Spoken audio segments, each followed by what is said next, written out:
ঘটনা ঘটেছিল আজকে মোটামুটি উত্তর দেওগাঁও ঘুরে আমরা যখন রাভাপাড়া হয়ে দেওগাঁও অঞ্চলের ৩ নম্বর স্কুলের পাশে বাজারটায় আসি তখন ৬:০৫ হবে অ্যাবাউট নিয়ার অ্যাবাউট। সেই সময়ে ওখানে নামার পরে আমাদের কার্যকর্তা ৮-১০ জন ছিল। তারা আমাকে স্বাগত জানানোর পরে তারা আমাকে বলল যে চলুন তাহলে দোকান কয়টা করে আসছি, ১০-১২টা দোকানই সেখানে হবে। তো আমরা সে সময় ঠিক আছে দোকানগুলোতে আমরা যাচ্ছি এবং আমাদের বক্তব্য বলছি যে আমাদের ভোট দেবেন, এটুকু অনুরোধ তাদের করছি। সেই সময়ে ৩-৪টি দোকান পার হওয়ার পরেই একদিক থেকে একটা মব চলে আসছে। তারাও মোটামুটি ৩০-৪০ জনের একটা মব হবে। তারা সেখানে স্লোগান দিচ্ছে জয় বাংলা। তো ভাবলাম তৃণমূল আসবে।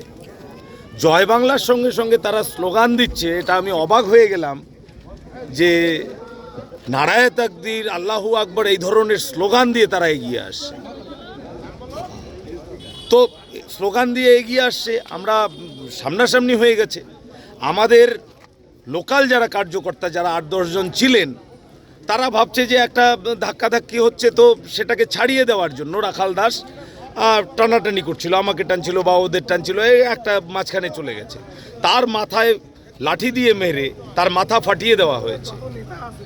বিমল বর্মন সে আঘাতপ্রাপ্ত হয়েছে, তার মুখে ঘুষি মেরেছে। এছাড়া ৩-৪ জনের আরও জামাটামা ছিঁড়েছে, এরকম হয়েছে। আজকে প্রশ্ন যে আমরা কোথায় আছি, এটা বাংলাদেশ না পশ্চিমবঙ্গ? যদি পশ্চিমবঙ্গ হয়, পশ্চিমবঙ্গে কাদের শাসন চলছে? আজকে কি জামাতির শাসন চলছে নাকি এই পশ্চিমবঙ্গে? আজকে যেভাবে আমাদের উপরে আক্রমণ হলো শুধু হিন্দু বলে, এবং যে ধরনের বক্তব্য তারা দিয়েছে, আরও একটা বক্তব্য আমি শুনতে পেয়েছি ওর মাঝখান দিয়ে এসছে, বিজেপি হিন্দু হিন্দু করো, ধর এগুলোকে। আর ভাষাগুলো আমি বলতে পারলাম না, এটা বলা ঠিক হবে না। হ্যাঁ, এই ধরনের আক্রমণ এটা অপ্রত্যাশিত। আমরা কোথায় আছি সেটা আমাদের ভাবতে হবে। দাদা কি আপনার উপরে মেন অ্যাটাক করার কি উদ্দেশ্য ছিল এটা?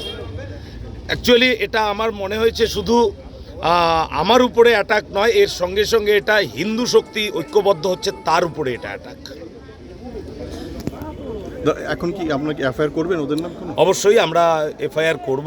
আমাদের যে রাখাল দাস বুথ সভাপতি, তার ট্রিটমেন্টের জন্য হাসপাতালে নিয়ে আসা হয়েছে। ডাক্তাররা কি বলে তার উপরে নির্ভর করবে পরবর্তী পদক্ষেপ। এটা নিয়ে কি আপনারা নির্বাচন কমিশনকে কিছু জানাবেন? নিশ্চয়ই জানাবো। Thank you.